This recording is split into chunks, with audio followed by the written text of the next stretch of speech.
Welcome to Monday Motivation. How y'all doing today? I hope you had a good weekend. And I wanted to start today off by talking to you guys about compartmentalizing. Do you compartmentalize? Do you? Do you even know what it means to compartmentalize? Something that I've been working on and sharing with different people is the importance of being able to do so because our brains are not computers. But think about the way that a computer actually works. You put a lot of information into a computer, and if you just keep jamming things into it, one day the computer has the ability to crash. Lights out, computer's done. Gotta get it fixed. Sometimes you can't get it fixed. And it's the same way with our minds. Our brains, it can only hold so much information. Sometimes we have to literally take information and put it in the trash, the same way that you do with a computer. But until you do that, you need your mind not to be just all over the place. You don't want your thoughts just all over the place. So you need to learn how to compartmentalize. And so the way that you can do that, I thought that I would just show you the best way to do it.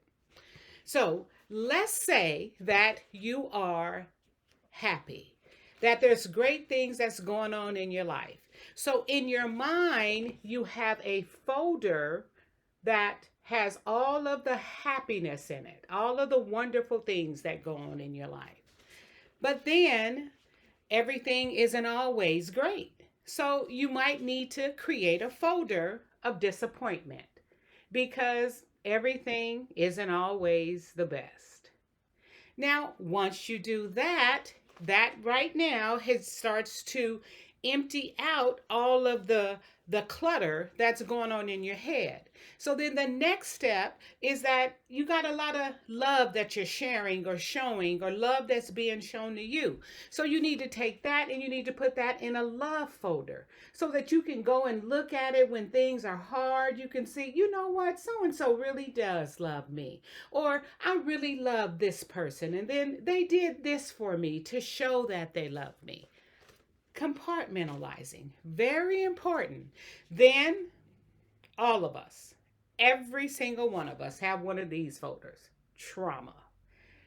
Boy, if you were raised in the world, you have some traumatic experiences that you have been through.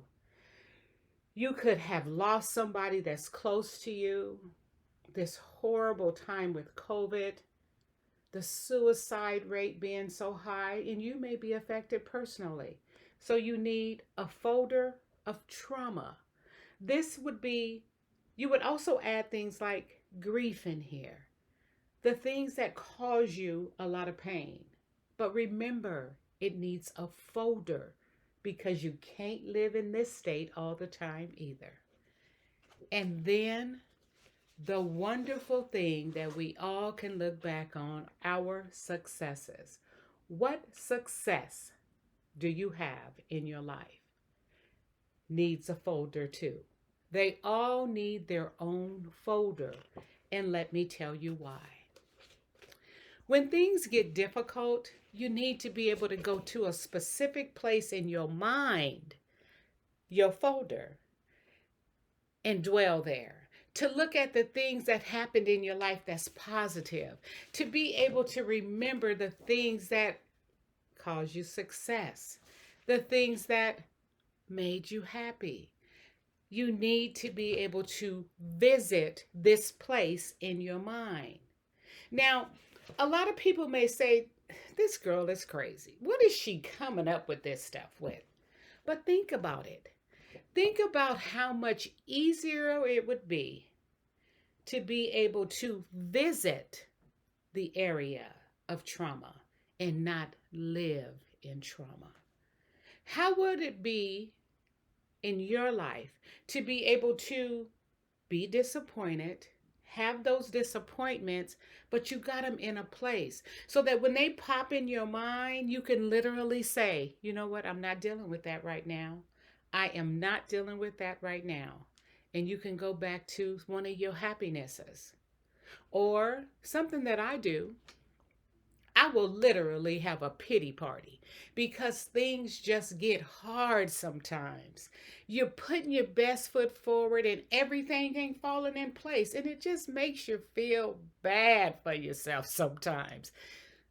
Arrange a pity party. It could last an hour, it could last 50 minutes, it could go on for one day. But remember, you can't live in that state. So you have to designate a small amount of time, a small amount of time, because you need to be able to release, to cry, to grieve, to be down. You need to be able to do that because we're emotional creatures and we have to visit those emotions sometimes. But remember, you can't live there. You gotta move past it. And you can do it. If you can't do it alone, you know you got to look me up. That's what I'm here for. Because I have been dealing with this stuff for so many years. I've become an expert in a lot of fields. And I want to share that with the other people that need it. You know, I found out that some people don't even have friends. Blows my mind, but I understand why because of the society that we live in. If you want to know how to make friends, I got a session, a program for that. If you want to know how to build stronger relationships, I got a program for that. Look me up. Y'all need this. We need each other. It's time. We got to keep moving forward. We got so much to do, and we got to work on this mind. We got to get our minds in check. Fitness for the brain. Work. You got to work on your mind because that's the way that you get better every day. That's the way that you get positive. That's the way that you become a source of encouragement for yourself and for another person. Work on your brain, work on your mind, because you are what you think. Think about it. Until next Monday.